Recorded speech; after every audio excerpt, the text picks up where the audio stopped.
तालावा भरला सब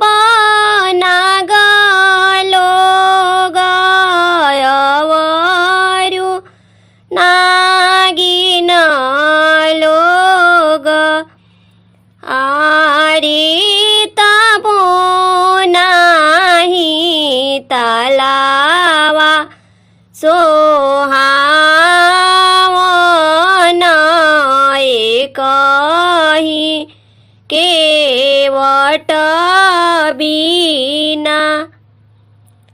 आरित नाही तालावा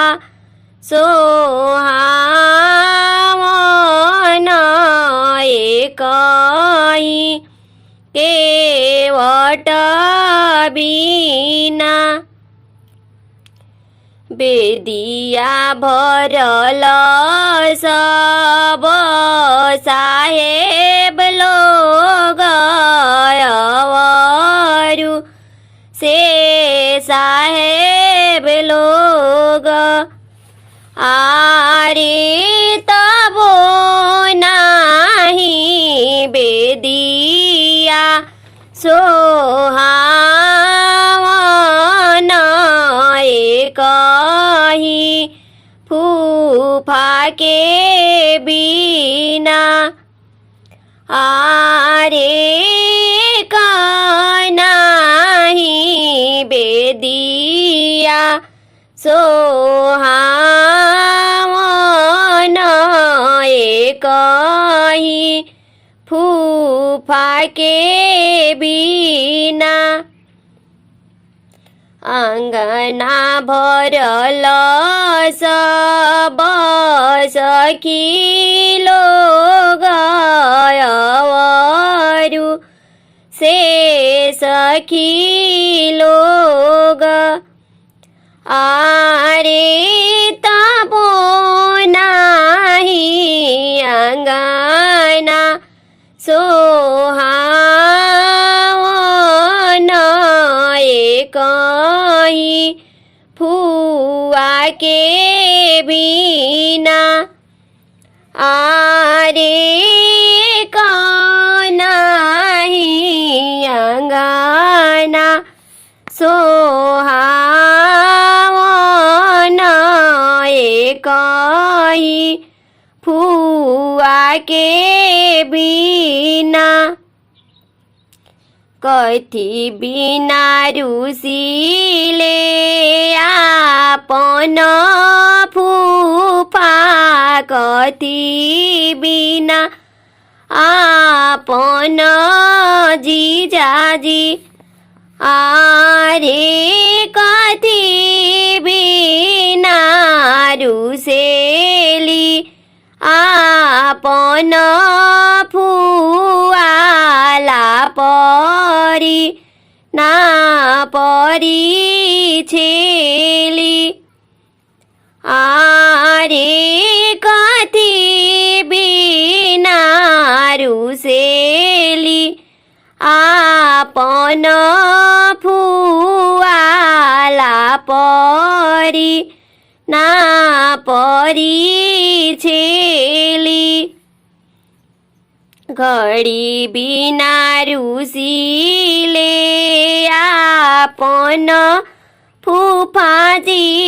सिकड़ी बिना जीजाजी आरे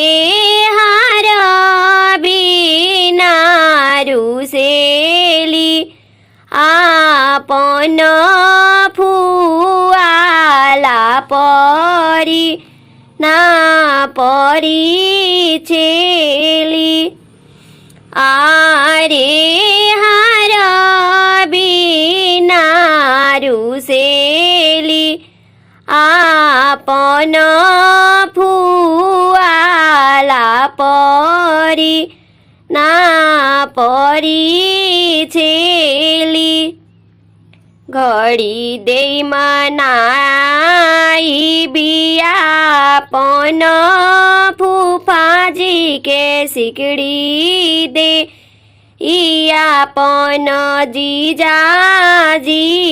के आरे कंगन देई मनाइबी आपन फुआ के तब फुआ लापरली है आरे हार देई मनाइबी आपन दीदी के तब दीदी लापरली है तालवा भरल सब नागलो गयवरु नागिन लोग आरे तबो नाही तालवा सोहावन एकही केवट बिना आरे तबो नाही तालवा सोहावन एकही केवट बिना बेदिया भरल सब साहेब लोग गयवरु से साहेब लोग आरे तबो नाही बेदिया सोहावन एकही जीजाजी बिना आरे तबो नाही बेदिया सोहावन एकही जीजाजी बिना।